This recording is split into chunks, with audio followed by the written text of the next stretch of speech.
Hello, welcome to the course SJPHY2B02 Mechanics 2. The contents of this course is taken from An Introduction to Mechanics by Kleppner and Kolenko. We will continue to discuss topics from Module 2, Central Force Motion. In the last class, we have seen how to reduce a two-body central force motion into a one-body problem by using the concept of reduced mass. Then we have written the corresponding equation of motion. So even though we had a single equation, this was a vector equation, which means we need to have three independent components, x, y, z component, if we're considering the Cartesian coordinate system. So essentially we were talking about three equations. Okay.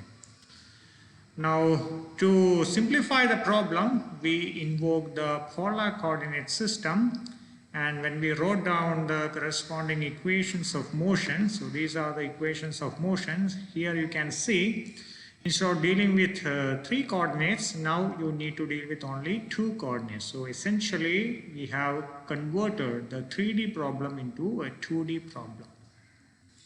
We were also discussing about the implications of central force motion. First one, the direction of angular momentum vector is a constant, and from this we have also shown that the motion in a central force field is always confined to a single plane.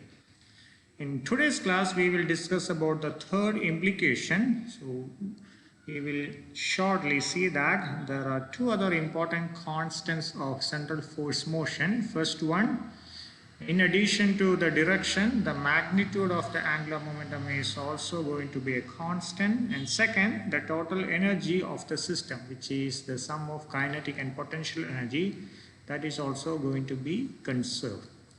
And using angular momentum and energy, we can solve the problem of central force motion more easily and with greater physical insight than by working with the above two equations. So let's talk more about the third implication, the energy being a constant of motion.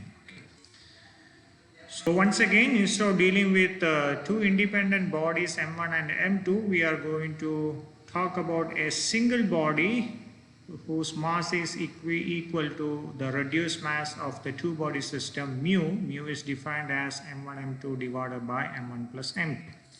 And instead of two separate position vectors R1 and R2, we will talk only about position of the reduced mass, which is R. Okay. And angular momentum of mu is given by mu r cross v, and here, since we are talking about polar coordinates, v has two components, vr and v theta. R and vr are parallel, so when you take the cross product, that's going to be 0. R and v theta are perpendicular, so the cross product is going to be replaced by a normal product of corresponding magnitude. So the magnitude of angular momentum small l is given by mu r v theta, which is mu r square theta dot.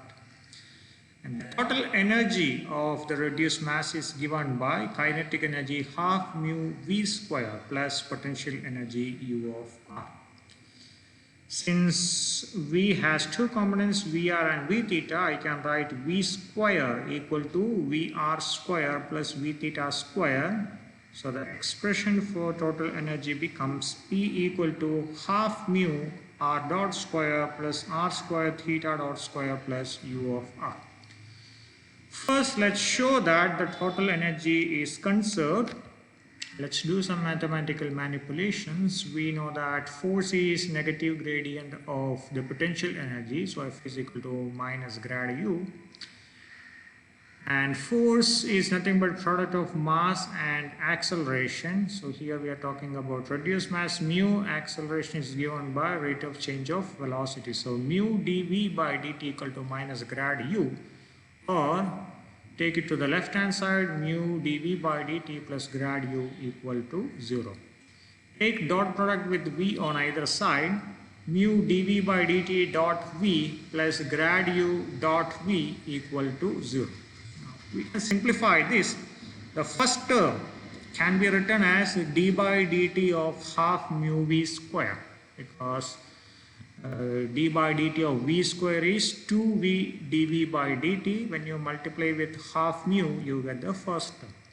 Similarly, the second term can be simplified as grad u is nothing but du by dr dot v is dr by dt. So dr cancel, you have du by dt. So second term is du by dt. So when you take d by dt term outside, you have d by dt into half mu v square plus u equal to 0.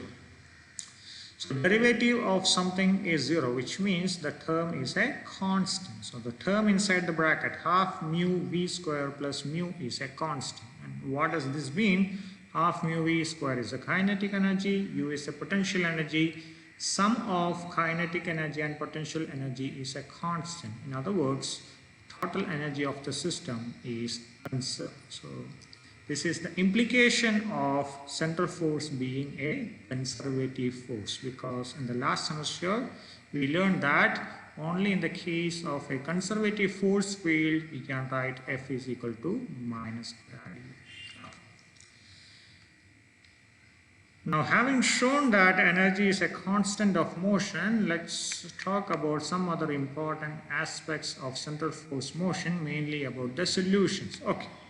Now, if you look at the energy equation, we have the kinetic energy term here, potential energy term here, and we know the typical definition of potential energy, right? Usually we don't define potential energy as such, we define it as a change in potential energy or a difference in potential energy. So u of r minus u of ra can be defined as minus integral ra to r f of r dr. As I said in the previous semester, the trick is to choose the reference point Ra in such a way that potential energy at Ra equal to 0. Typically, potential energy has a form, a dependence of 1 over R. So you choose the reference point at infinity, because at infinity 1 by infinity is going to be 0 and potential energy is 0 then. Okay. So that's why one of the definitions of potential energy is the work done in moving a particle from infinity to a given point against the force field. Okay. Ra need not be infinity, you can choose any point, but when you choose infinity, you have certain advantage. Okay. Now let's simplify the energy equation. And if you look at the equation, I have half mu r dot square plus half mu r square theta dot square plus mu of r. Now from the expression for L, I can write half mu r square theta dot square as half L square by mu r square. So the expression for total energy now becomes E equal to half mu r dot square plus half L square mu r square plus u of r. Now if you compare this equation with the original equation, you can see in the first expression you have two coordinates r and theta. Now you have only one coordinate. So essentially this is equation of motion in one dimensional, which is going to be much easier to solve compared to the previous one. You can simplify this even further. The second term, half L square by mu r square, is known as centrifugal potential, and you can club the last two terms and call it as effective potential U effective R. Okay. So the expression for total energy now becomes E equal to half mu r dot square, which is the kinetic energy component, plus U effective R, which is the potential energy component. Let's quickly talk about the solutions here. We have three types of solution. First one, R as a function of time. Okay. So here I have half mu r dot square term here. So you keep it on the right side. So on the left hand side I have E minus U effective. So multiply that with 2 by mu. Okay. Then take the square root of that, so you have r dot or dr by dt. So dr by dt equal to square root of 2 over mu E minus U effective. Or you can write dr by this term equal to dt. Now you can solve it by integrating on either side. So on the left side, the limits of integral are from r0 to r. On the right side, the limits of the integral from t0 to the given point t. And integral of dt is t. When you apply the limits, you have t minus t0 on the right hand side, and on the left hand side you have integral r0 to r dr by square root of 2 over mu E minus U effective. So when you do this integral, you get r as a function of time. This is one of the solutions. You can also look at solution as theta as a function of time. So what you do, you have the expression for angular momentum L equal to mu r square theta dot. From this I can write theta dot equal to L by mu r square, or d theta equal to L over mu r square dt. Now you apply the limits and do the integral of d theta equal to theta. When you apply the limits, you get theta minus theta naught on the left hand side, and on the right hand side you have integral t naught to t L over mu r square dt. So when you do this integral, you get theta as a function of time. So many a time we are not interested in r of t or theta of t. We are interested in finding the value of position as a function of the angle. In other words, we want to know r of theta. R of theta is known as the orbit of the particle. Okay, so how do you calculate this? We know the expression for dr of dt, right? And we also know the expression for d theta by dt. Now you divide the second equation with the first equation. Dt cancel. On the left hand side you have d theta by dr. On the right hand side you have L by mu r square divided by this term, or multiplied by 1 over square root of 2 by mu E minus U effective. Okay. So if you solve this by integration, you get r as a function of theta. Okay. So I'm not going into the details of the integration. I just want to tell you that the formal set of solutions to the central force problem include r of t, theta of t, and r of theta. And if you look at the entire procedure, all this is done without using the actual equation of motion, right? So these are the actual equations of motion. We haven't touched them yet. We just made use of the fact that energy and angular momentum are conserved during central force motion. Okay. So this is the importance of conservation principle. So they help you to infer a lot of the important aspects of a classical mechanical problem without actually solving the equation of motion. Now finding the motion in real problems. Okay, so when you deal with practical problems, here we need to relate the position vectors of m1 and m2 to r and evaluate L and E. So let's see how to do that. So if you recollect the original problem, we had two independent bodies m1 and m2. So with respect to some coordinate system, their position vectors were r1 and r2. Then we invoke the center of mass frame. So if this is the position of center of mass, position of m1 is denoted as r1 prime, position of m2 is denoted as r2 prime. And the separation between m1 and m2, this is the r vector, and from the geometry I know r is nothing but r1 prime minus r2 prime. In the previous class we found the expression for r1 prime and r2 prime. r1 prime was m2 divided by m1 plus m2 into r, and r2 prime was minus m1 divided by m1 plus m2 into r. Okay, so all this we have done in the previous class. Now if you reduce this to a one body problem, instead of m1 m2 you have a single mass which is a reduced mass, and in terms of the reduced mass the total angular momentum of the system can be written as L equal to mu r cross V. On the other hand, if you consider the two bodies separately, so in the case of two body problem, the angular momentum of m1 and m2 about the center of mass, if I call it as LC, the expression for LC is going to be angular momentum of m1 about center of mass, which is m1 r1 prime cross v1 prime, where v1 prime is dr1 prime by dt, velocity in the center of mass frame, plus angular momentum of mass 2, which is m2 r2 prime cross v2 prime.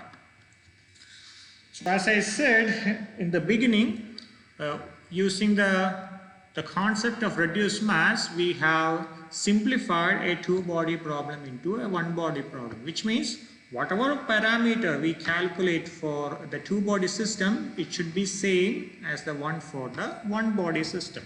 Let's quickly cross-check whether this is correct. So we know L is the angular momentum we calculated for the one-body system, and LC is the angular momentum corresponding to the actual two-body system.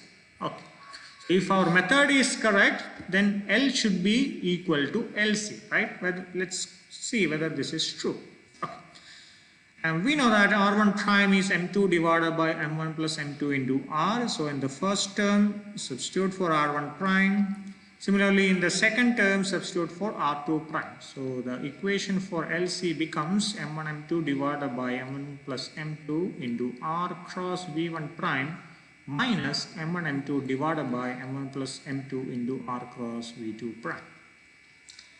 And this term M1 M2 by M1 plus M2, this is a common term. This is nothing but the reduced mass mu, right? So I can write LC equal to mu r cross v1 prime minus v2 prime. Now r1 prime minus r2 prime is r. So same way v1 prime minus v2 prime is going to be v. So this is mu r cross v, which is nothing but angular momentum in the case of one body problem S. So we have shown that LC equal to F. So whether it is the original two body problem or the equivalent one body problem, angular momentum is the same. Let's quickly see whether this is true for energy as well. So let's say energy of M1 and M2 relative to their center of mass is EC. So EC is half M1 V1 prime square plus half M2 V2 prime square plus U of R. Okay.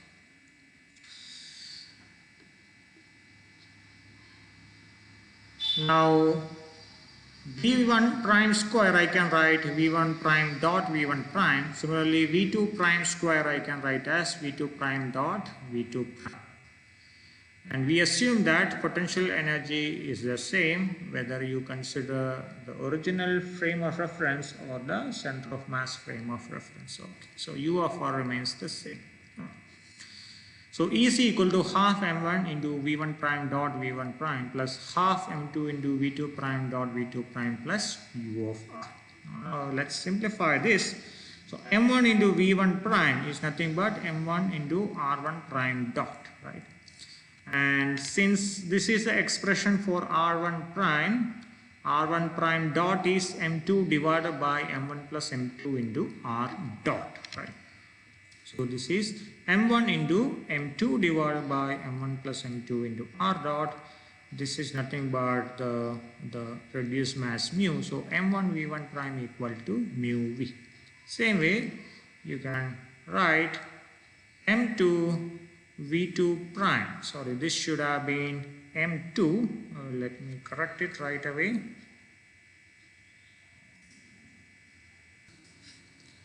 Okay, so this is M2 V2 prime equal to M2 into R2 prime dot.